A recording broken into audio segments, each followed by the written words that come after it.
Perkenalkan, nama saya Koeloi, NIM 220907502040. Pada kesempatan kali ini saya akan membahas PT Karenina Relatance. Yang pertama, jurnal umum. Pada tanggal 2 April, PT Karenina Relatance membayar beban bunga bank sebesar 3.600.000 secara tunai.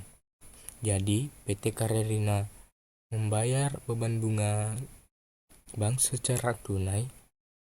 Jadi, beban bunga bertambah di debit, sedangkan kasnya bertambah di kredit. Pada tanggal 6 April, PT Karenina Relatance menjual jasa konsultasi kepada PT 3 Pilar Utama senilai 42 juta dan sebesar 22 juta telah dibayar tunai, sementara sisanya belum dibayar. Jadi, PT 3 Pilar Utama masih mempunyai utang kepada PT Karenina Relatance. Jadi, piutang usaha bertambah di debit dan kas bertambah di debit. Pada tanggal 7 April, PT Karenina Relatance membayar utang usaha ke toko Tunas Jaya sebesar 19 juta.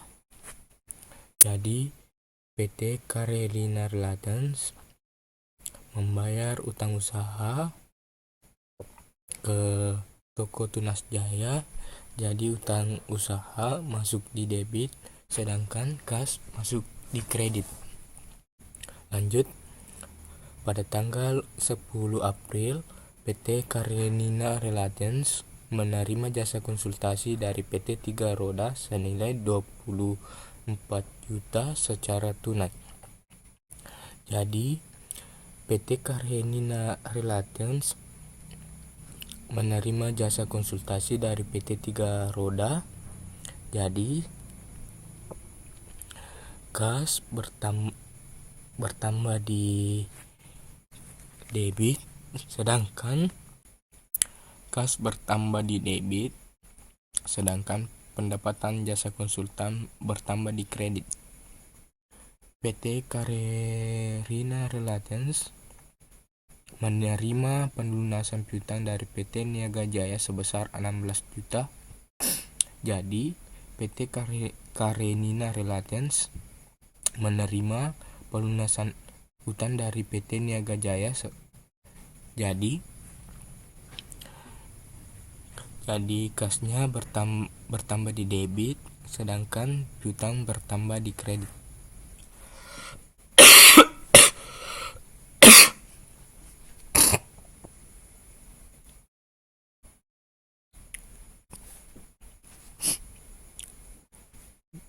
Jadi, beban iklan bertambah di debit, sedangkan kasnya bertambah di kredit. Lanjut, pada tanggal 19 April, PT Karenina Relatance membayar tunai beban renovasi kantor sebesar 6.200.000. Jadi, PT Karenina Relatance membayar beban renovasi kantor. Jadi, beban renovasi bertambah di debit, sedangkan kasnya bertambah di kredit. Lanjut, pada tanggal 22 April, PT Karenina Relatance membayar beban listrik, air, dan telepon sebesar 5.700.000 secara tunai. Jadi, PT Karenina Relatance membayar beban listrik, air, dan telepon. Jadi, beban listrik, air, dan telepon bertambah di debit, sedangkan kasnya bertambah di kredit. Lanjut, pada tanggal 28 April,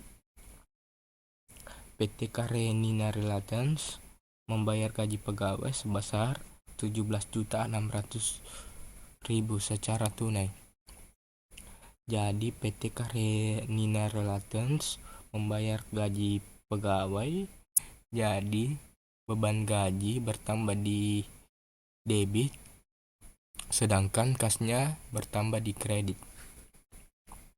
Lanjut, pada tanggal 30 April, Manajemen PT Karenina Relations membagikan dividen sebesar 22 juta kepada pemegang saham perusahaan.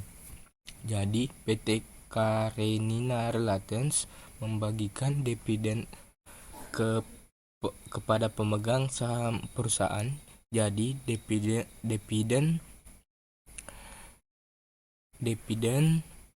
bertambah di debit dan juga bertambah di kredit. Jadi debitnya bertambah dan kasnya juga bertambah di kredit. Jadi jumlahnya 162.600.000 seimbang dengan debit dan kreditnya. Ya, kita berpindah ke jurnal penyusutan. Beban penyusutan kendaraan bulan April 2013 sebesar 2.500.000. Jadi, beban penyusutan kendaraan bertambah di debit, sedangkan akumulasi penyusutan kendaraan bertambah di kredit. Selanjutnya, beban penyusutan peralatan kantor bulan April 2013 sebesar 1.200.000. Jadi, beban penyusutan peralatan kantor bertambah di debit, sedangkan akumulasi penyusutan peralatan bertambah di kredit. Sewa kantor bulan April 2013 sebesar 6 juta. Jadi, beban sewa bertambah di debit, sedangkan sewa dibayar di muka bertambah di kredit. Peralatan kantor yang tersisa di akhir bulan April 2013 sebesar 20.200.000. Jadi beban peralatan kantor bertambah di debit, sedangkan peralatan kantor bertambah di kredit. Jadi total keseluruhan debit dan kreditnya adalah 11.500.000. Dari sini saya tidak akan menjelaskan semua yang ada di sini. Akan tetapi akan menjelaskan secara singkat saja. Kita membuat nama-nama akun seperti contohnya akun kas, akun piutang, akun utang usaha, pendapatan jasa, beban bank, beban iklan, dan lain-lainnya. Seperti itu kita membuat table seperti yang ada pada layar kalian. Nah, dilakukan seperti ini. Jadi intinya itu, kita membutuhkan nama-nama akun di jurnal umumnya. Jadi kita memerlukan akun untuk dipindahkan di buku besar. Nah, di neraca lajur ini kita mengambil data di sebelumnya.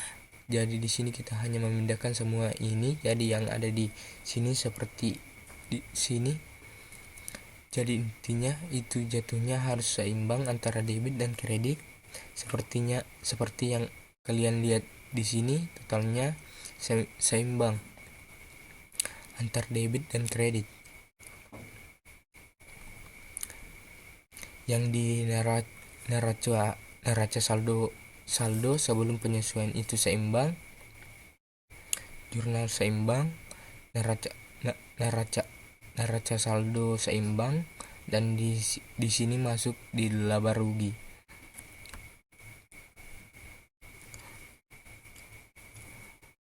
Begitu di sini kita mengambil yang berkaitan dengan beban-beban yang seperti contohnya beban bunga iklan, paling kantor, dan selanjutnya kita akan mengambil datanya dari neraca lajur.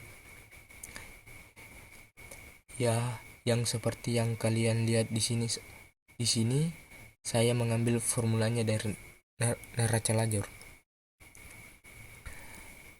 Nah, lanjut di lampiran perubahan ekuitas. Hanya membedakan data-data di neraca lajur seperti di sini. Menurut sahamnya 40 juta, saya mengambilnya dari neraca lajur. Laba ditahan ditambah modal saham yang terdapat laba usahanya, dividennya di sini 500 juta dijumlahkan dan ekuitanya juga dijumlahkan. Nah, kita lanjut ke laporan keuangan. Di sini data-data diambil di neraca lajur. Adapun diambil dari laporan perubahan ekuitas. Jadi di sini seperti peralatan kantornya. Masih penulisan kantornya seperti ini, semuanya dipindahkan dari sebelumnya. Jadi di sini juga ditotalkan dan hasilnya itu seimbang. Di sini total aktifanya dan total kewajiban dan ekuitasnya.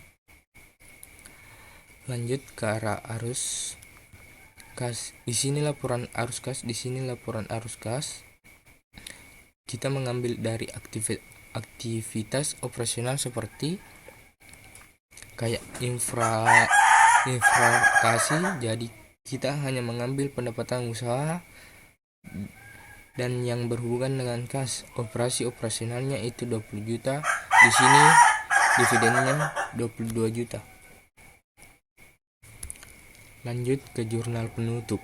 Di sini pada tanggal 31 September 2013 pendapatan jasa lebih besar.